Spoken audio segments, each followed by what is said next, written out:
Good morning, my brothers and sisters. Welcome to episode 141 of Be With Me. The title of today is Paul bought Legos. Paul bought Legos. Paul had a nephew, the son of his sister. Who knew that? What a fun thing that is to think about.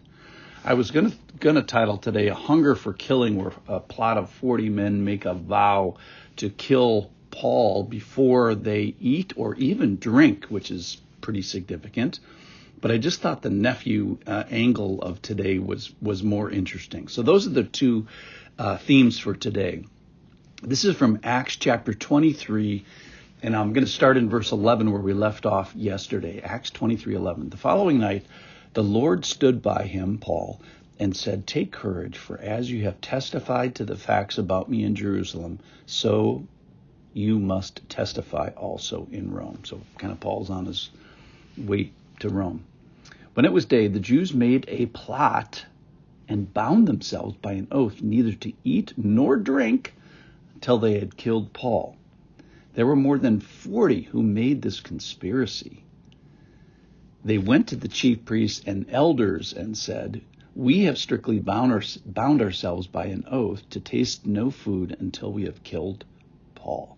So of interest, this looks like it was sort of like a proletariat revolt where it's not the chief priests and the elders who thought this up. This was the rabble, the common man, and they went to the chief priests and elders and informed them of this conspiracy. Verse 15, "Now therefore you, along with the council, give notice." So this is what the rabble is telling the leaders to do to trick the tribune, who is the guy that's in charge of 1,000 soldiers.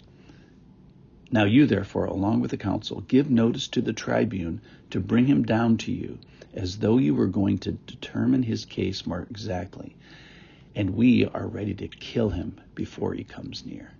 So this is the bad guys. There's 40 of them. There's a conspiracy. It's this illegal plot where they make this oath not to eat or drink. The eating gives them about 30 days. The no drinking gives them about 3 days to achieve this. Of note, it's not the chief priests and elders.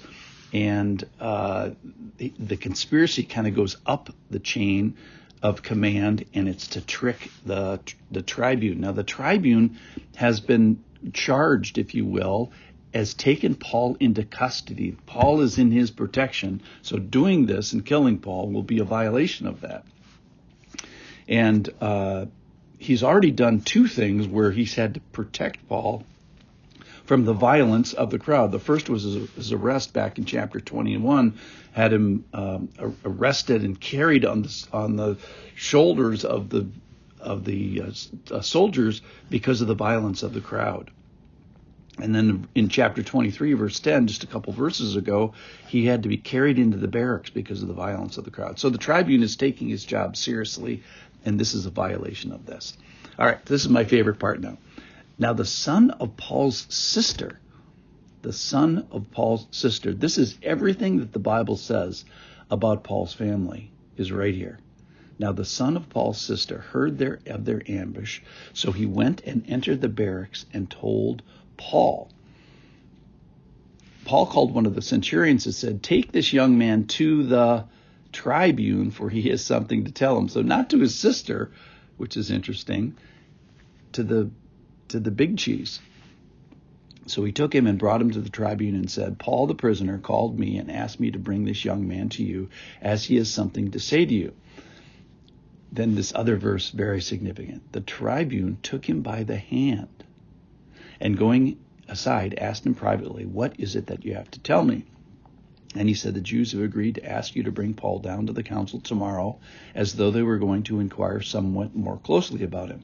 But do not be persuaded by them, for more than 40 of their men are lying in ambush for him, who have bound themselves by an oath, neither to eat nor drink till they have killed him. And now they are ready, waiting for your consent.' So the tribune dismissed the young man, charging him, 'Tell no one that you have informed me of these things.'" All right, so I was wondering, well, okay, so a couple things I didn't know. Paul has a sister. Paul has a nephew. He's described as a young man, And then the most significantly, I thought, well, how young? Is he 8? Well, I'm not sure if an 8-year-old could carry this message, but is he 15? No, I don't think so, because what level of a child would you take by the hand rather than say, hey, come into the other room with me? If he's a 15-year-old, you would just say, come into the other room with me. So I think he's between like 8 and 12 years old. And here's what that means to me, is I was thinking about the price of ministry. So basically, remember, Paul has been on missionary journeys for 12 years, maybe 9.5 of those 12 years he's been away from home. And let's say this kid is 12 years old. The sister had this baby. So Paul is buying Legos, but he's sending them back to Jerusalem, or maybe to Antioch where they live. I think they must live in Jerusalem because that's where they are now. And he's not really been here for this guy's life. So Paul is kind of like the crazy uncle who's been traveling all over the world.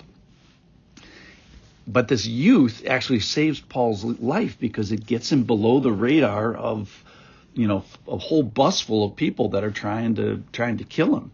So this poor kid, brave kid, steps into an assassination plot, one of lies and trickery and violence, and this disagreement between, the adult world. And the cool thing about it is what bravery he has and what confidence he has. So we talked a couple weeks ago about don't be schooled by a 12-year-old as far as service and finding younger people to care for. And here we find the hero of this story. The hero of the story, it's not Paul. It's not Paul's sister. It's not the tribune. It's not the Jewish plotters. The hero of this story, is this kid who's 12 years old, plus or minus 2 years. And we find his competency and his contribution and his significance. So once again, the hero of the story is a young person. If you're a young person, congratulations. Welcome to the church. We need you. And if you're an old person, find a young person to encourage and to learn from and be inspired by, as we have been this morning. Thanks for listening. Thanks for all you courageous young people.